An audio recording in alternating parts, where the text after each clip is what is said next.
Good day everyone. We are the group 1. Today, we will discuss the measure of central tendency, ungroup data and group data, as well as the standard deviation. I will begin with ungroup data. Here's the situation. Some second year BSSW or social work student that belong to set A have a daily allowance of 50, 60, 40, 70, 80, 60, 100, 80, and 90 pesos during this Ramadan. In this test, we will determine the central tendency of ungroup data and its standard deviation. First, let us get the mean of the data set of 50, 60, 40, 70, 80, 60, 80, 100, 80, 90 using the mean formula. Mean is the summation of frequency of individual score over the sample size. Now, we will copy the datasets over the number of sample size, which is 9 kung gaano kadami ang datasets. Then add 50, 60, 40, and so on. It is equals to 630. Then let's divide the 630 into 9 is equal to 70. Therefore, the average daily allowance of second year BSSW set A students during the month of Ramadan is 70 pesos. Now, let's proceed to get the median. The first step is to arrange the datasets from smaller number to higher number, which is as follow: 40, 50, 60, 60, 70, 80, 80, 90, 100. Now, as you can see, 70 is the median. Therefore, half of set A student, year BSSW student, have allowance either below or above 70 pesos during this Ramadan. Lastly, the mode. It's very simple to get the mode of dataset. From the arranged dataset, you will identify those exist most or yung dami na pareho. In this case, 60 and 80 are both mode. Therefore, it is a bimodal. In conclusion, most second year set A, BSSW or social work students, we are having daily allowance between 60 and 80 pesos during Ramadan. Now, let us proceed to the group data. Here's the situation. A second year social work student gather information on the weekly grocery expenses of its fellow students in their year level. So the collected data are as follow: 200 to 250 pesos with the frequency of 2, 251 to 300 pesos with the frequency of 4, 301 to 350 pesos with the frequency of 7, 351 to 400 pesos with frequency of 6, 401 to 500 pesos with the frequency of 5. The total of frequency is 24 and the interval is 50. So, paano makuha yung interval? Makukuha yung interval pag yung sa lower limit is i-minus natin doon sa taas niya. Halimbawa, yung 401 minus 351 is equals to 50. Ganun kunin ang interval. And yung frequency is i-plus mo lang yan siya. I-add lang, then yung result is yun yung total of frequency. Now, let us proceed to calculate the midpoint or yung X. So, para makuha yung midpoint is i-plus mo lang yung sa expenses, yung 200 plus 250, then yung equals is divide mo sa 2 is equals 225. Then, ganun din sa sunod. Yung 251 plus 300, and yung equals niya is divided by 2 is equals 275.5. Then, ganun din sa sunod is yung 301 and 350 is i-plus mo lang yan siya, tapos divided by 2 is equals to 325 and so on. Then, to get the frequency of midpoint or yung fx, you will multiply the frequency to the midpoint. So, yung 2 is times mo sa 225 is equals to 450. Then, ganun din sa yung sunod, yung 4 times 275.5 is equals to 1,102. Then, yung 7 times 325.5 is equals to 2,278.5.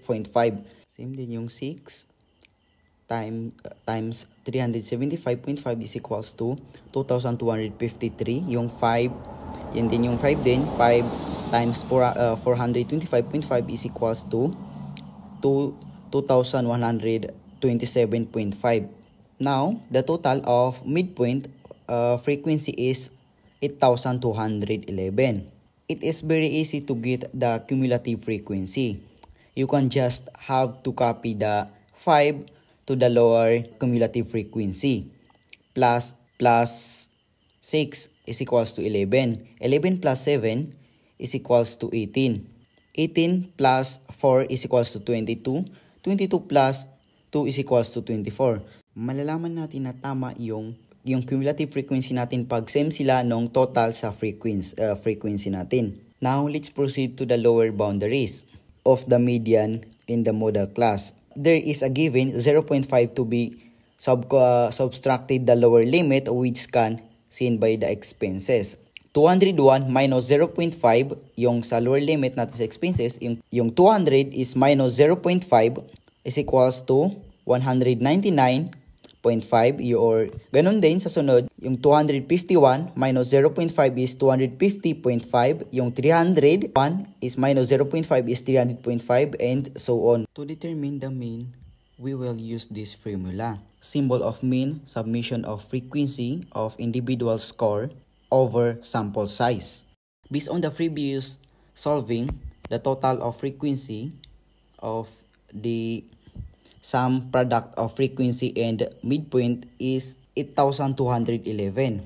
Now, we have to replace the variables too. Symbol equals to 8,211 over the total of frequency 24. Symbol equals 8,211 divided by 24 is equals to 342.125. Hindi na siya ma-round off kasi ang point niya is 1 and 2 lang. Hindi siya umabot ng 5. Therefore, the average weekly grocery expenses of some second year BSSW students is 342. To determine the median, we will use this formula. Yung symbol of median, lower boundary of median, sample size over 2 minus cumulative frequency all over frequency of median class times interval. Para makuha natin yung median class is unahin natin i-calculate ang sample size over 2. So, ang sample size natin is 24 over 2. So, 24 divided by 2 is equals to 12. So, 12 ang result. So, hanapin natin sa cumulative frequency ang ang 12. So, dahil walang 12 doon is hanapin natin kung saan siya malapit. So, kung titingnan natin sa table is mas malapit siya sa 11. Pero hindi natin pwedeng kunin yung 11 kasi sa baba siya. Ang kukunin natin is yung sa taas niya, yung 18. So, ang median class natin is yung 18. I-highlight natin yung median class para malaman natin kung ano yung kukunin natin sa frequency at saka sa lahat ng pwedeng kunin dyan sa median. Then, continue tayo sa pag-solve. So, symbol of mean is equals is yung lower boundary natin. Ang lower boundary natin sa median class is yung 300.5. Then, plus yung sample size natin. So, ang sample size natin is na-calculate na natin is yung 24 divided by 2 is 12 minus CF. So, ang CF natin is 11, yung baba ng 18. Then, over frequency of median class times interval or yung 50. Then, 12 minus 11 is equals to 1. Then, i-copy lang yung lower boundary at saka yung frequency of median class, pati yung interval.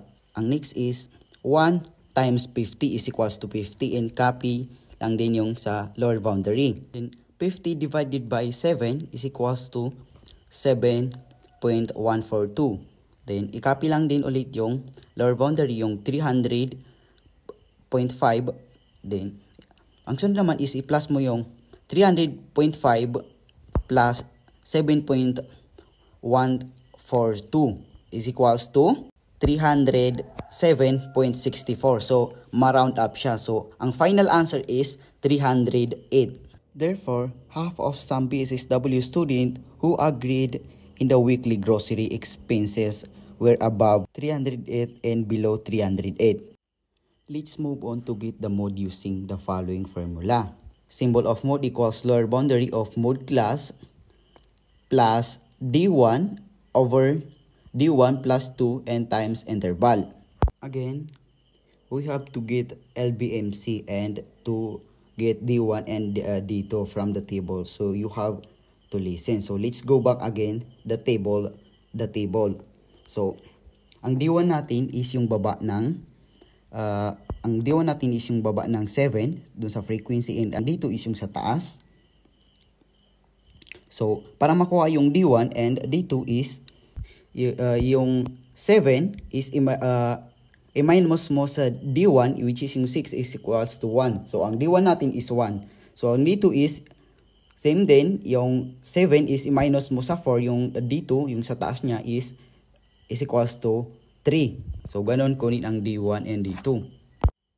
So para kunin nga pala yung mode class is ang hanapin lang natin is yung pinakamataas sa frequency. Kaya ang kinuha ko is yung 7. Ang D1 niya is 6, ang D2 is yung 4. So ganon. So mag-start na tayo mag-solve. So ang D1 natin is 1, di ba, kasi naka-solve na tayo kanina. Ang D2 natin is 3. So ang lower boundary natin doon sa mode class is 300.5 plus yung D1, yung 1, and over D1, yung 1 din, plus 3, kasi yung D2 ang 3, and ang interval natin is 50. So, i-copy lang natin yung 300.5 plus, then, ang sunod is yung, i-plus natin yung D1 at saka D2 sa baba, then equals to 4, then copy ulit yung lower boundary, yung 300.5 plus, then yun. So para makuha ang 50 is i-times natin yung 1 times 50 is 1 times 50 is 50, then yun sa baba over 4. So 300, copy na naman yung 300.5 tapos i-plus natin sa result ng 50 divided by 4 is equals to 12. So yun, 50 divided by 4 is equals to 12. So 300.5 plus 12 is 313. So yun, approximately 313 talaga yung answer. Therefore, half of some PSSW student who mostly agreed the weekly grocery expenses from second year are 313. Now let's get the standard deviation with the following formula. Ang standard deviation equals square root of summation of individual score minus mean raised to the power of 2 all over size minus 1, or all over sample size minus 1. So, the same data set of 40, 50, 60, 70, 80, 80, 90, 100 and the mean is 70 from our previous solving, and we have to remember the number of sample size, which is 9. Copy the format of formula and put the individual score minus the mean. First, individual score is 40 minus 70, which is the mean raised to the power of 2 plus 50 plus 50 and 70 raised to the power of 2 and so on over over sample size of 9 minus 1, basta you will be copy the data set minus the total mean of 70. 40 minus 70 is equals to negative 30 squared. 50 minus 70 is equals to 20 squared. 60 minus 70 is equals to positive 10 squared, and so on. So after that, kailangan na natin gumamit ng calculator. So, scientific calculator. So, ang mangyari is, gagamitan natin ng open close parenthesis negative 30, open close parenthesis squared. So, is equals to 900. So, ganun din yung gagawin nyo sa pangalawa. Yung close parenthesis negative 20 squared is equals to 400. Then, ganun din sa number 10, close parenthesis negative 10 squared is equals to 100. And so on. Kapag nakuha mo na ang result from multiplying the data to itself, you will add the 900, 400, and so on equals to square root of 3,000 over 8. As we have abstract 1 from our sample size 9 based on the formula, then 300 will be divided into 8 to get the square root of 375, and square root of 375 is equals 19.36. Therefore, some BSSW Set A students have a daily allowance during Ramadan that fluctuations by approximately 19.36 pesos from the average of 70, indicating the moderate level of variation.